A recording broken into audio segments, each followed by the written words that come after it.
Hey guys, welcome back to a new video. I'm Stephanie West. I'm a licensed counselor here in the state of Michigan, and I'm owner and operator of In Progress Counseling. In our last video, we used weather patterns as an analogy for how to close the gap when something big is happening, when some change is afoot. And I want to bring in a client story here that was so powerful because by and large, when they came to see me about a year ago, their level of anxiety, they really were in a post-trauma response from a big life rupture that had happened.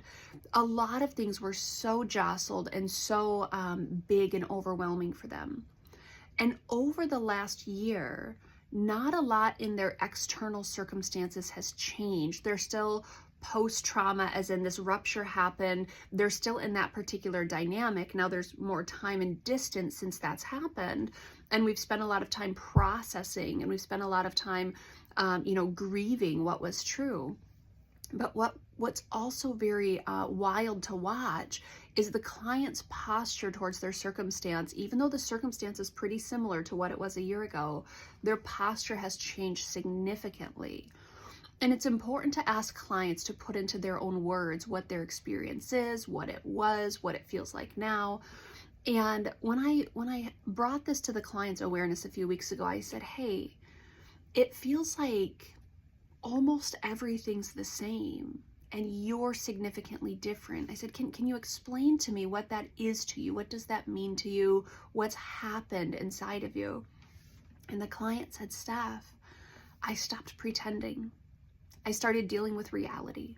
I started looking at what is. I started facing things. Now, they haven't faced things to change it because we're still kind of actively building those steps out. But what they've done is they've acknowledged what's true and they turned towards it. So for a while, they had turned away from it and they're like, withdrawal, refusal, shut down. I don't want to look at this. I don't want to touch it. And the thing that's changed is instead of being so aversive to it, they've turned towards the problem. And when we turn towards the problem, the significant stressor, the frustration, now we can hold it. Now we can explore it. Now we have some choices. Now it doesn't mean we can change everything. We can't change other people. Sometimes there's extraneous circumstances we can't change. But what she's realized is when I face it, I can now influence things at least to a degree. I can make choices about myself. I can make choices about myself in context. I can make choices about how I respond, my behavior. I can walk myself through things. I can talk to myself about things more accurately, more coherently. But as long as I was going like this and not acknowledging my pain, not acknowledging my story, not acknowledging my frustration, my anger, my hurt, as long as I was doing that, there wasn't any place for me to go with it outside of kind of inside lashing out at myself or externally lashing out at other people or shutting down. But she said that the biggest change is I've looked at it, I've held it, I've explored it, I've acknowledged it, I've grieved it. And all of that gives us choices to move into a next phase or a next chapter where she starts creating maybe different experiences, where she starts creating different opportunities in her life, where she starts skill building. But it was beautiful to hear her put into her own words, I'm not looking away anymore. I'm looking at it.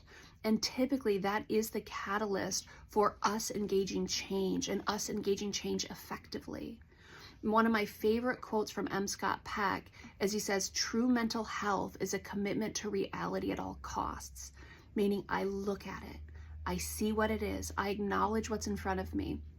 Doesn't mean I like it. Doesn't mean I wake up every morning thrilled about it, but it means I'm honest about what it is. I'm honest about where I'm at.